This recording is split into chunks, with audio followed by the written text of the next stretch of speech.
All About Beer receives underwriting support from the Hop Leaf Bar, the prize of Chicago's beer scene. Publican Michael Roper and his staff understand the importance of independent journalism in the beer space, and their support helps fund original work. Learn how you can affordably support journalists by visiting allaboutbeer.com/support. And thanks again to Michael and the Hop Leaf Bar.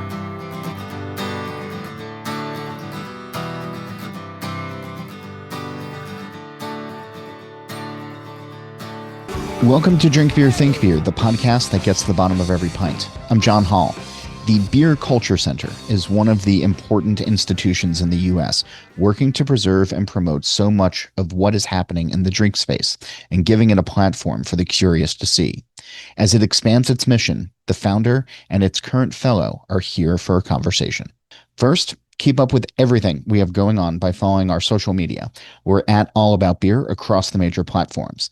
And if you have comments, guest suggestions, or just want to reach out, you can always email me at johnholl@allaboutbeer.com. That's JOHNHOLL. Speaking of email, if you go to our website, allaboutbeer.com, you can sign up for our newsletter. That's one of the best ways to get all we're producing right to your eyeballs.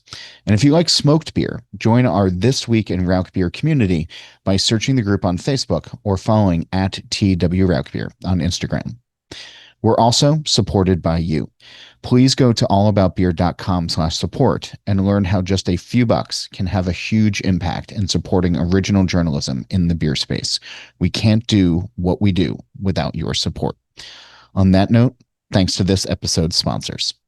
Today's episode is brought to you by Stomp Stickers. Stomp is built for the business community, serving everyone from small independents to larger franchises.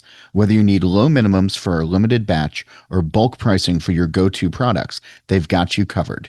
Join thousands of breweries that trust Stomp for their custom printing needs.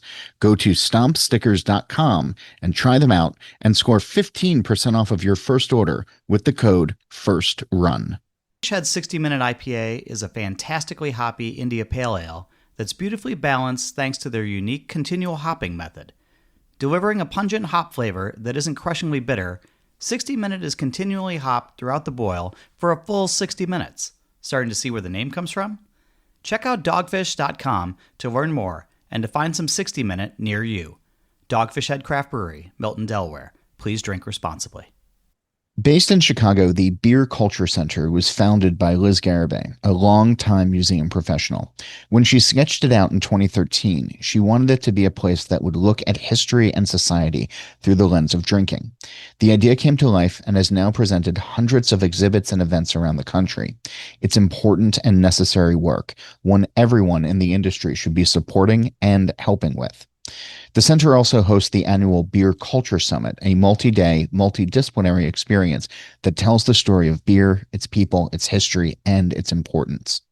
As the center expands, it recently announced its first Beer History Studies Fellow, Onteya Zachary. She'll be here to share her insight into the research that she's doing, plus more. Here's our conversation. Liz, as you look back in the 12 years now since this idea first came to mind, what's been the biggest change that has come in your mind for how people are thinking about beer culture? I think that it has wonderfully ballooned into something that is not a side note, an afterthought. I think it's certainly top of mind. I feel that the way the beer industry and adjacent industries have evolved, our language has become much clearer about the fact that beer is more than just a beverage and certainly part of our cultural fabric. And it really is just so delightful to me to know that culture, and that word is so loaded, but culture is so top of mind for everyone now. Is there a good example of that, of the evolution of the language or the way that it's ballooned, the way that it's blossomed? Is there something that you can point to for when you first started thinking about this and the frustrations that helped bring this to life versus now? Is just so I can kind of crystallize it in my mind a little bit. Yeah, like there's a couple of things. Doing this kind of work, I always say I have one foot in the alcohol industry and one foot in the cultural industry, the museum field. And I've seen changes in both, when I first started working and introducing alcohol in my museum career, it was really kind of laughed at. It was taboo. It was you don't mix alcohol with learning and cultural events. You're dumbing it down.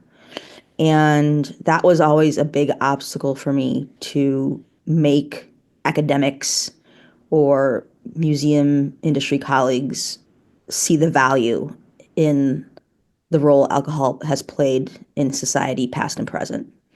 And it took a lot of convincing, and I'm very fortunate that I had some really incredible people on my side who let me do a few things and make some changes. And the wonderful thing is if you actually look at any museum website in terms of any sort of adult programming or events, now there you will undoubtedly see alcohol everywhere, right? Yeah. So I think that became a standard, which I am glad as long as, I'm always a big pusher. I think maybe because I still have a little bit of a trauma from those early that anything we do has to have an educational component. Yes, alcohol is present, we're having a great time, but there's got to be some little bit of educational component, and it doesn't have to be a lecture, it doesn't have to be a panel discussion, right? Even if it's just like a little flyer on a table. Here's a fun fact, right? Or here's something you didn't know about this. That part is incredibly important. So, while these events at museums happen, I do feel that there is still more of an emphasis on just come to us and we'll give you booze versus Yeah. there is a direct connection to something we're trying to explore. Is some of that, or a lot of it, or none of it, how much is left over from Prohibition?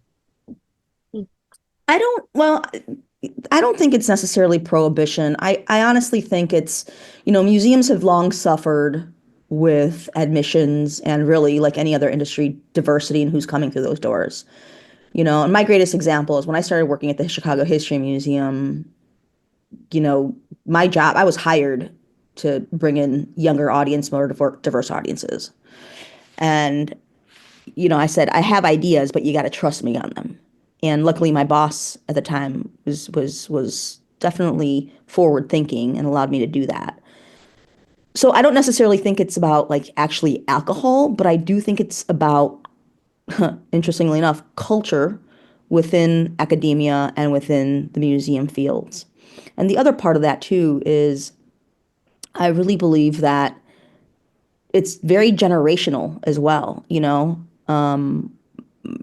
people who have traditionally maybe gone to art museums, or history museums have a certain demographic. And I think as we start to change the way in which we engage with different audiences and provide different kinds of information in different ways, then we can start to attract a different kind of audience. And I do think that a lot of this is now generational in the way people sort of absorb and see and interact with one another and information we share.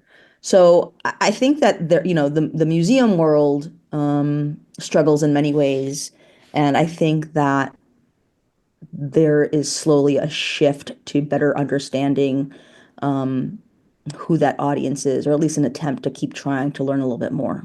Yeah. It's so interesting because when you're talking about generationally, so I've been looking back through the print archives of All About Beer, and some of those early 1979, through 85 kind of things. And while there were small breweries to talk about, a lot of it was just the big everyday players that were around where advertising spoke to folks, and it was like, oh, I'm a Bud drinker, I'm a Coors drinker, like whatever, and it didn't really extend beyond that. And then there's this sort of shift of, as more craft breweries opened up, or micro, or whatever we were calling it back then, of that building of community or culture around beer. and the excitement of ingredients and the excitement of flavors and the excitement of travel for beer experiences. And there's this very marked shift in the archives where, it suddenly becomes, this is an exciting industry that can be beyond just the alcohol, that can be beyond just the drinks. And I'm wondering if, for, at least my generation in my mid 40s now, who have had nothing but this culture, if that sort of lends into the experiences that you're building, because like we're so used to it, of part of our social fabric, that there's a desire to learn a little bit more. Is that fair? Is that Yeah, I think you can certainly pair those up for sure. I mean, if you're thinking about when all about beer in 1979, I mean, in the 80s, yeah, it's all macro beer, and the only I think the great example that we have in the beer industry is that people didn't talk about beer the way they talk about wine, right? right? And so I think you have that is definitely the audience that is sort of um, you know, uh, becoming the workforce in the museum and academic fields. And, they're traditionalists. They're doing their things the way they do. And so, convincing anyone to make any change is always going to be pretty difficult. Yeah. So I think, moving into the 90s and the 2000s, I started exploring this idea of looking at history through the lens of alcohol. I always point to like 1999 as like the first time I actually started to think about it. And it was, of course, just kind of a side thought and exploring it a little bit here and there. And in that point in time, still, craft isn't really big just yet. Right. Oh, I mean, you've got some of the, class of 88 or some of the other players, but, it's really Sure. not that big. And so, when I started introducing stuff at the Chicago History Museum, that was like in 2006, 2007. And that, I think that was also very fortunate. I always turn to a really fun and great example in that I wanted to charter a boat on Lake Michigan on the Chicago River. I wanted to talk about Chicago beer history, and I wanted to call it Exploring Chicago's Yeast Side. And I like puns. Okay. The first, and I wanted to invite a brewery to come on board and, talk about their beer. And the first one I ever did was, of course, with Goose Island because it Yeah. was easy. But then I had heard about a little brewery that no one had ever heard of. And I was like, this is a great opportunity to introduce a new beer, a couple of new beers. They only got two, a new business, and, see if they'll come on board. And I reached out to the co-owner and he was like, yeah, this sounds really cool. Brought some beers and we had a great time. And this was in 2000, gosh, 2009. And that Okay. brewery, that brewery was Half Acre, and Jersey's it, own. yeah, that's right. That's right. So Yeah. people have never heard of Half Acre. They're like, what is this? What is this beer? Daisy Cutter? What is this beer? Gossamer?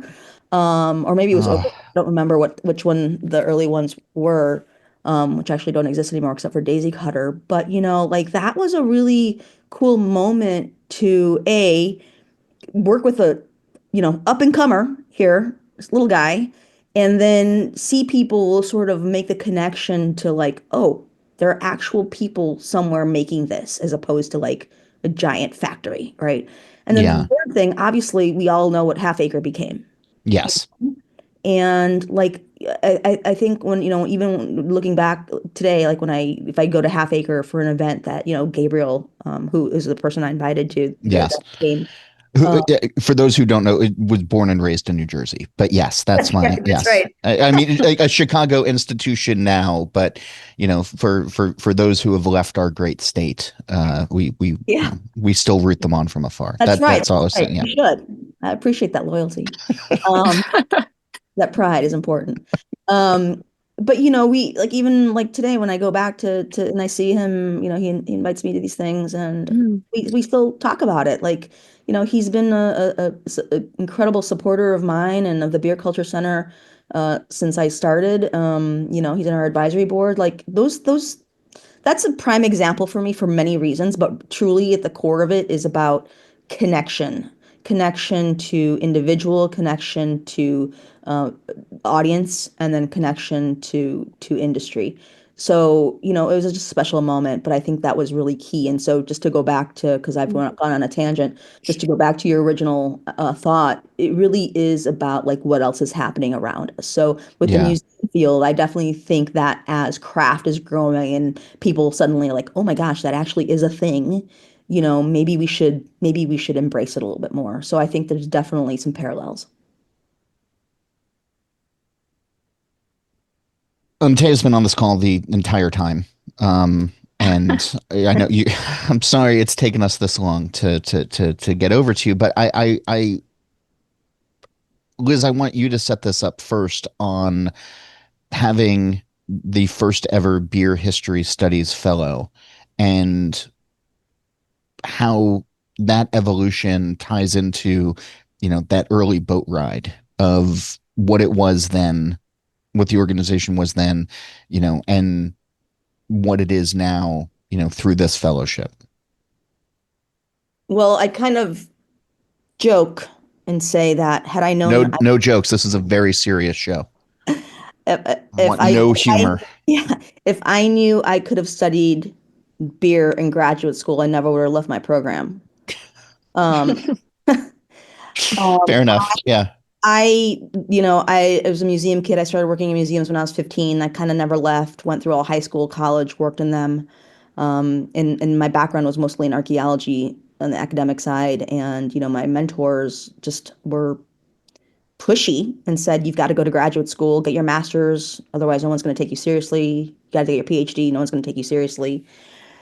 And that was the path I was told I needed to follow. And it wasn't until later, much later, that I decided to leave academia. And it's because I didn't find my true passion there I love learning, I love researching, but I realized that it was in that museum environment that I just adored taking this research and information and translating it into more digestible nuggets for the greater audience. Because, when you're in those classrooms at that level, you are there because you have chosen to be there.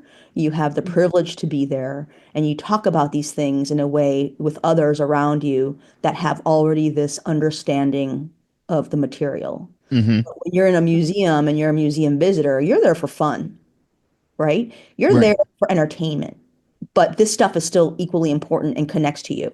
And so that's kind of where I found out that I wanted to do some things. So when I realized I could actually viably talk about alcohol and history and culture, I was again fortunate to do that in the museum field. But I kept thinking back to those academic days, going, how come no one is doing this? And it wasn't until I discovered a couple of books. Um, and one of those was Maureen Ogle's book, Sure. Ambitious brew. The Ambitious Brew. Yeah. And like someone is actually doing this, and this is incredible. So, in thinking about beer history studies and academia, I really did not find too many people doing it. And there were certainly not people of color doing it. Hmm. There was one day back in the day when I was on Twitter, I asked Twitter, are there any people of color studying beer history studies? And no one had an answer. The only answers I got were me.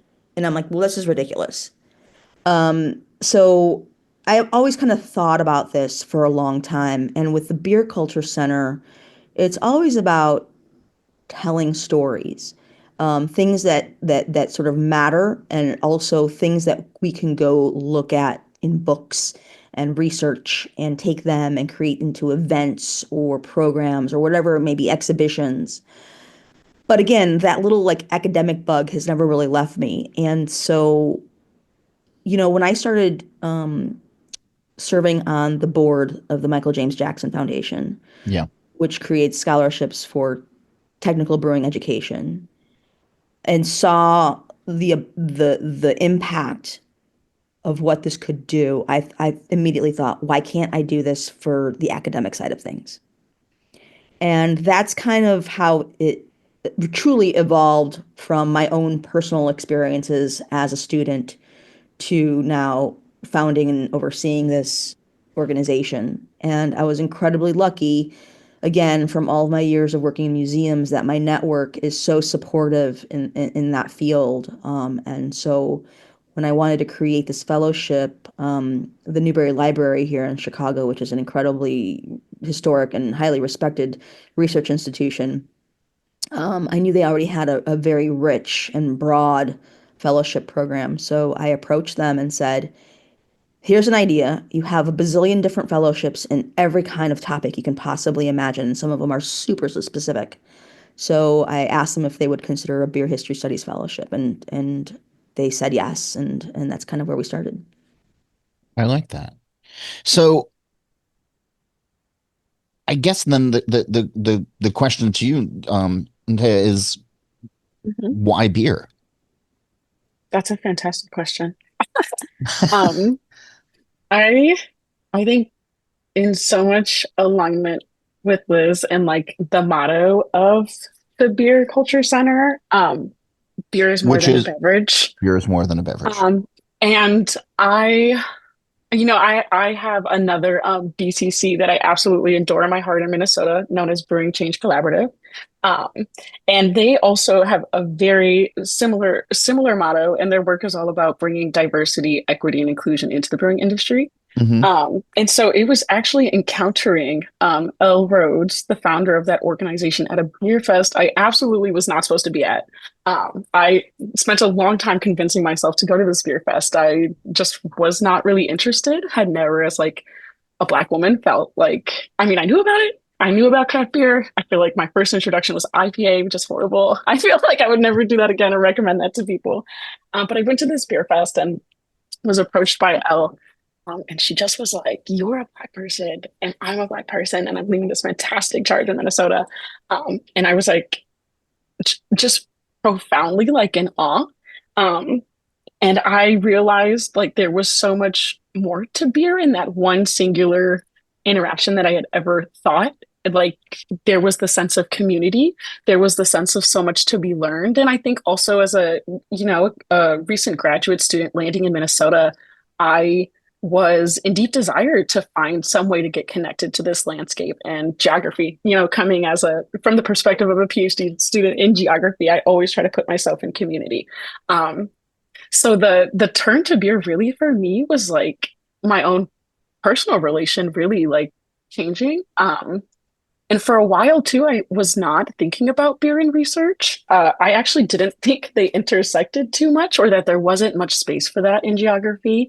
Um, Much of what I've read about beer in research is typically like within the sociological or typically how they've been devastated. It's very hard to find joy and community in research or the archive. As I learned spending my month on fellowship at the Newberry Library because of this amazing opportunity, it's just, you know, um, joy is so hard to find. But I knew after meeting Brewing Change Collaborative and even through this fellowship, joy is there. So how do we capture that and how do we get research to really focus on that too? Um, so beer really the turn to research really came through that group. And my fascination with beer really came through with interacting with the people and the kind of stories they were telling that I was encountering in Minnesota. It's a Gosh, long-winded answer, but no, but it's got me thinking, and just it's funny. So my introduction to craft beer, and I've said this before, it came through IPA. And I hated it at first as well. And then mm, I had a bartender who walked me through flavor and nuance, and yeah. and it was that welcome that I needed to start to write about this. And versus if you meet an asshole, then you're just gonna move away from it. And it's just such a great reminder of spreading joy and the butterfly effect that can have on Mm, things. And I I hope everybody listening sort of takes that to heart, of these small interactions, if you're passionate about it, can lead to more passion. mhm. There's just not enough of that these days. Um, That's so cool. Um, so month long in the museum. Mhm. What have you been working on? What are you trying to dig up So many to? exciting things. So Okay. many exciting things. I actually, and I think I was a bit nervous because I also come to the archive really with like carrying Catherine McKittrick, who's a really well-known Black geographer. She has this quote I just keep in my mind all the time from Dear Science, where she refers to the archive, especially for Black folks and trying to find them and racialized stories specifically as this incomplete project of freedom. Um, so I Hmm. kind of went into the archive with that in mind, and like I think especially what this fellowship was, trying to really sense out where are racialized folks? How do they get scripted into beer history and culture, if at all? Um, was just kind of an open-ended question I started with on the archive, and I kind of had to let the archive guide me to the history, um, instead of really like thinking it was just going to be there immediately. Like it was kind of this intense relationship forming. Um, and interestingly enough, I spent a lot of time too. The Newberry kind of led me, and I think the staff was so fantastic and helpful. That kind of led me to other archives too, where I was looking at saloon licenses. And slowly but surely, that project started to become uh, and has started to focus on Black saloon ownership. Ooh. Um, yeah, surprisingly, and I'm getting really excited to hopefully present this work in the spring. But I've started to track who I think is the first Black saloon owner in early Chicago, and kind of his role and importance in relationship to the beer industry. And I didn't think by tracking this racialized history, I think one, I knew the Midwest was going to be important. I think that this fellowship is not only happening in Chicago, which is pivotal. Chicago gets really swept under the rug. It's like, oh, it used to be the beer place. And then it's kind of like, that's the end of it. Now it's in Wisconsin and other places. But there's a story in Chicago that's there. And on a much wider scale, the Midwest is so unique compared to like the East Coast or um, the West Coast, where beer here is super geographically and agriculturally oriented. Wow. So it's just such a unique landscape. So I found by focusing um, on this Black saloon owner who was really having these really unique relationships to other beer breweries in the city that aren't really being captured or lives next to these big brewery owners. And I'm like, whoa, and he totally kind of gets erased. Where does he go? And it's interesting. It's now also become a project that is capturing Black livingness through in the archive and Black fugitivity as um, it's slowly come to fruition or come to like the surface that he also might have been a runaway slave and was helping people with their freedom in the city through his Oh, saloon wow. ownership. So, and when we start to, and so that's weirdly also become a question of who gets scripted out of beer history because they might not be immediately making the beer, but are adjacent or selling it. Um, so it's been a really interesting project of trying to capture that. So he's kind of been my focus, but that's also developed into making a map of Black saloon ownership, like a GIS map, seeing where these folks are, especially in relationship to where these early breweries are. So we can kind of understand geographically and put a visual to what these relationships look like. Um, because I think when we understand that, we also understand where racialized people fit into beer history. For those of us who don't speak map all the time, GIS is Sorry, it stands for Geographic Information System, okay. um, and it's as simple as putting a point on a map and saying this is where that brewery was. And I guess to add to that, where that becomes interesting with beer history is one thing I noticed is these Black saloon keepers were never static. Part of what became really hard to track about them was they moved so often and the geography of the city was changing so often. So sometimes their address was just so hard to capture, where some of these other people were kind of staying in place and become easier to kind of make legible as history in some sense. Hmm. Liz, as you've been doing this for a while now and digging back through archives as well, and I know this is a daunting task, and Maureen went through it, and Teresa McCullough went through it of there's a lot of stories that are orally passed down, which sort of change over time and can become, legends, or as Jeff Allworth has called them, romantic facts. Um, but there wasn't always a strong written account because it was just sort of people's everyday lives. Um, and Mhm. and when you look back into an era where people were writing letters, or there was town archives, or more newspapers, where you could look up through stuff. um what do you see as the state of documenting the history, the culture currently? Well, I think you mentioned Teresa McCullough. I think thanks to what she did during her time at the National Museum of American History, I think she focused so much on um, modern beer craft Hmm. and really did such an incredible job at documenting what she could. Her oral histories are incredible. Yes. I think as a result of that work, she also was so just, emphasized the fact that breweries need to start really documenting their own history. And that's, I think, an incredible value for us today. And that's sort of, I've been banging this as well, because there's, if I'm working on an article about something, and I'm now speaking to brewers, right? And it's like, well, yeah, talk to me about the first time you brewed this, or talk to me about, XYZ. It's like, oh, I kind of forget. And maybe we took a picture Mm. that day, or, something. And there's just, Yeah. it's again that sort of everyday life where people aren't thinking about long term, because it's just, we got to get to the end of today, or the end of this week, or the end of this month, or like, whatever it is. But there are some, like, the breweries that I think stand out in my mind, that do take pictures and then print them, or update their websites regularly, or have their about section always evolving.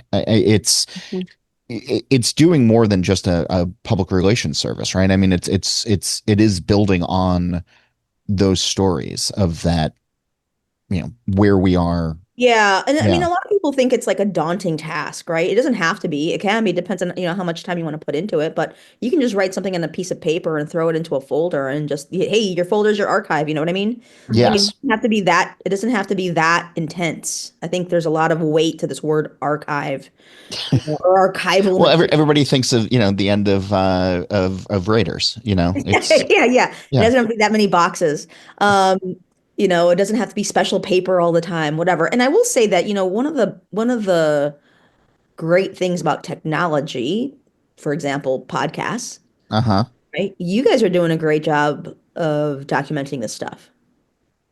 So Ah, shucks. Thanks. it's, I mean, we're in this world now where there are a number of ways that we can record what's going on. Can you imagine, Antea, can you imagine if in mid 19th century there was some dude with a recorder at the brewery? You know what I mean? Like we're just so fortunate to have this Mhm. resource and resources to be able Yeah, to make sure we record what's going on in different places. So Yeah. I do think agreed. we're in a really fortunate situation today because yes, as you said, a lot of the stuff was just passed down through oral histories.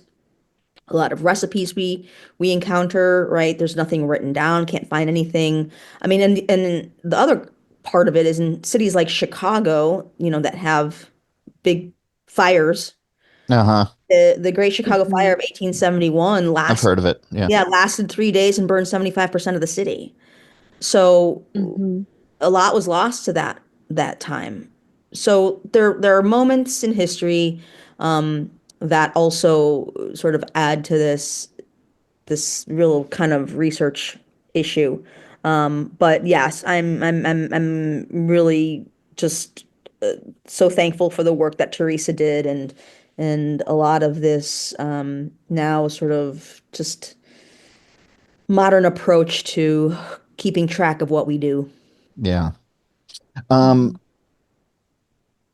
To you, thinking about places in history, thinking about the fellows that will come after you 100 years from Mhm. now, the ones who are going to really dive deep into hard Mhm. iced tea and the impact that it had on the demise of civilization. It's an exaggeration, obviously. We're already there. The what should take hard iced tea out of it? I'm sorry I even said that. It's pretty funny. I'm not editing that out. I'm just saying, don't, as you think about answering this question, please don't put hard iced tea into the equation of your answer, unless it's relevant. Mhm. But what should brewers be doing now, or bar owners, or anybody who's involved in this industry to help those scholars that come after you 100 years from now make That their research, you know what I'm saying, like to benefit absolutely. their research, like That's a what should fantastic we be question. doing right now? And I really Yeah. actually appreciate you asked that. I even work at a brewery myself. Oh, which one? You want to give And them a shout out? I like, no, totally. I'm about to give them a shout out because I think it really lends into your question. So I work at Wooden Ship Brewery in Linden Hills. It's a fantastic brewery by Buddha Makaska. I hope I'm pronouncing that right because my coworker actually on the drive to work yesterday gave me the rundown how to pronounce it. Um, Okay. You're but saying a lot of I Midwest words that my Jersey brain can't comprehend. But anyway, yes. It's a place name for a lake nearby, the brewery. Sure. And Yeah. it's a yeah. And so interestingly enough, before I started, again, because like the Midwest, I think is so crucial to my project, and I think to the energy I was carrying into this fellowship. And before I started my fellowship in August with the Beer Culture Center and the New Beer Library, I was actually there a week before as the Black Midwest Initiative Fellow as one of 15 of them. And part of that work, specifically, what comes out of that is that I'm developing like a short film around the brewing industry and environmental justice. Um, and so I didn't actually really think I had a space for my work outside of academia, but I slowly started to approach Josh, who is one of the co-owners of the brewery I work at. And I was like, hey, Josh, this is a little crazy. I don't have the full details together, but would the ship be open to helping me screen this film in the spring when it comes out? And he was like, absolutely. Of course, we'll work out logistics, but absolutely. And I think all the time, a big turning point in thinking through research and beer can be together was being at the Waldman, and the owner of the Waldman, I believe his name is Tom. He is a fantastic guy who just was like, we would love to hire out a researcher, but we just can't. Like, we just don't have the money, the capacity to do that right now. So that's when my head turned to that. And I think now that I work in the brewing industry, I took that as an opportunity to, I'm doing all this work related to the brewery. How can we bring this into the brewery as an educational event, as something that cultural brings people together to watch a film about environmental justice and talk about it? I think it's really, I think the pillars that the Beer Culture Center prides itself on around education and culture and how we get people around those things is really kind of like a through line I took into like returning from that fellowship with my own job at the brewery. And I think that I'm in an environment where I have this owner of a brewery who's so supportive of this work. And not only that, but allowing some sort of creative community happening around this work to happen in that tap room is, I think, fantastic. So I think, long story short, to answer your question, I think when you have people like me who are racialized folks who are doing work around this industry and that are doing very creative work and that want to bring it into the tap room, I think owners should be enthusiastic about it. 100%. I think getting people to continue conversations from the bar to other things, like what does it mean to screen a film about environmental justice and you have one of your employees that made that film. Yeah. So I think breweries should really, especially craft breweries, should really support researchers at this time, especially with the things that are happening to funding. I think when you especially do work at the intersection right now of race, that's a little scary, but I think support researchers, support education in the tap room. I think events like that are fantastic. I love that. It's back to something and sort of in the same vein of the conversation. You said, just write something down, put it in a folder. Archives doesn't have to be a daunting word. If at some point a brewery, is 10 years old and they're getting ready to close down for whatever reason, and they have this folder, um, what should they do with it? Where should those folders go? Where should and even if they're not closing down, if they're, they hit a 25th anniversary milestone and they're like, hey, we have all of this stuff, and it's doing nobody any good in our beat up file cabinet in the back room here. Um, where do those quote unquote archives go? So before we do that, Okay. I would like those breweries to take a minute to digitize what they have.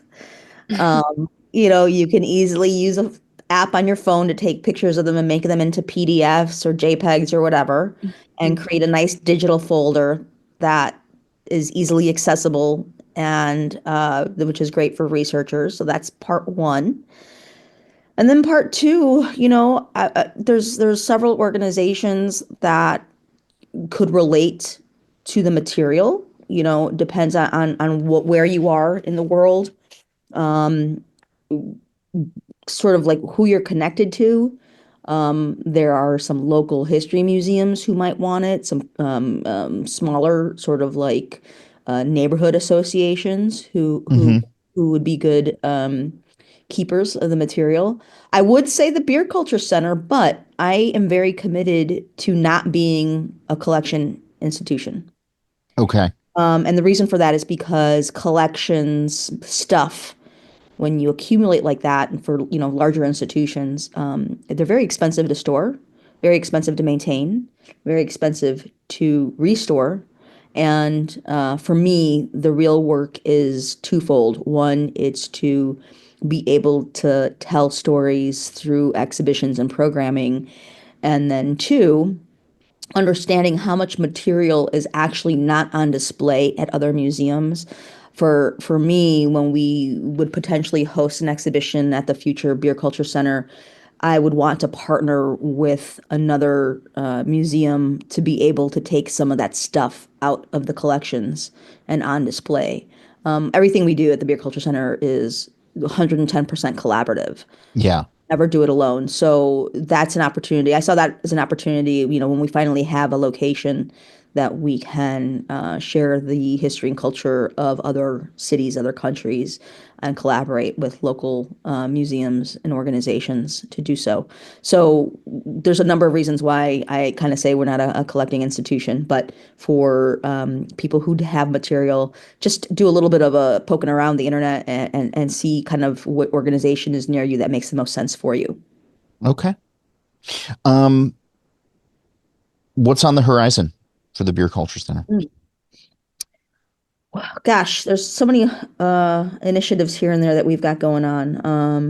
Onteya is gonna work out her research and eventually present on the material. This fall, we have an exhibition opening up. I can't really say where and with whom, or about what. It does relate to beer and history. Okay. It's a little bit different than what we've done in the past, so I'm All excited right. about that. We're almost ready to announce, but not quite. So we've got an exhibition that'll be up from late October until mid-April of next year. We do a number of what I call cultural beer collabs. So kind of inspired by two breweries making a beer together. We often get those breweries, but then also add a cultural institution to do a cultural beer collab so that we can tell stories. And we've got a couple of those in the works. The Beer Culture Summit, our annual a public conference that's sort of Yeah. a mashup of all kinds of topics and industries that fall under this history, culture, alcohol umbrella that will happen next spring of 26. So we're planning for that already. And then we always have, like these one-off events here and there, like, little curious topics that pop up that we're able to host either online or in person. So our website is the best place to get information about that. Same with our Instagram account. And then, you can sign up for our newsletter, and our newsletter always goes out first before we post anything online. Okay. Everybody, you should, now that you've said the website, you should give the URL. I was going to anyway, but this is the perfect time. Yeah, it's pretty easy. beerculturecenter.org. And then our Instagram handle is at Beer Culture Center. Love it. So before I let you two go, I've been asking this question on the show for a while now. And the premise is, in the television show The Good Place, in the final season, they introduce a concept of the green door, and the characters can walk through it and be anywhere they want, doing whatever they want to be doing. So if we had a green door on our plane of existence and this conversation ended and you could walk through it and be at any pub or any brewery anywhere in the world, where would you want to go? Who would you want to be with? And what would you like to be drinking? Liz. Holy smokes, I gotta figure that out in an instant. There's so many things. In my There's no wrong answers. I know in my brain I want to time travel, but then I also want to drink with different people, different points in time. But also, talk to this person in history, but also maybe do it in a modern bar. So it's hard to say. Gosh, that's a loaded question, John. It's a wonderful stall that you're doing right now. Goodness gracious.